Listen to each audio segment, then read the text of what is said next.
উম্মতকে আল্লাহ জিজ্ঞেস করবেন, এ নূহের উম্মতেরা, তোমাদের নবী নূহ কি দাওয়াত পৌঁছিয়েছে? নূহের উম্মত বলবে, না আল্লাহ, আমাদের কাছে কোনো সতর্ককারী আসে নাই, কোনো নবী টবি আসে নাই, কোনো দাওয়াতও আমরা পাই নাই, আপনারাও চিনি নাই, জান্নাতও চিনি নাই, জাহান্নামও চিনি নাই। নূহ আলাইহিস সালাম বিপদে পড়ে যাবেন।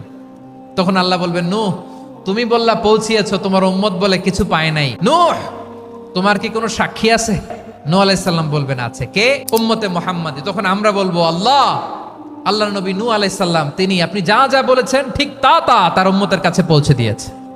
এবার নূহের উম্মতের সাথে আমাদের ঝগড়া লাগবে। তারা বলবে, তোমরা আসছো আমাদের হাজার হাজার বছর পরে, তোমরা কি করে জানলা? তোমাদের সাক্ষী ধর্তব্য হবে না? আমরা বলবো, আমাদের কোরআনে তোমাদের নবীর কথা আল্লাহ আমাদেরকে জানিয়েছেন, দিন রাত এক করে তোমাদের কাছে তিনি দাওয়াত পৌঁছেছেন, তোমরা কানের মধ্যে হাত দিয়ে রাখতা, চেহারাটা কাপড় দিয়ে ঢেকে রাখতা, আল্লাহর নবী নূহকে পিটিয়ে ছালা দিয়ে পেঁচিয়ে তোমরা পাহাড়ে রেখে আসতা, সব আমরা জানি।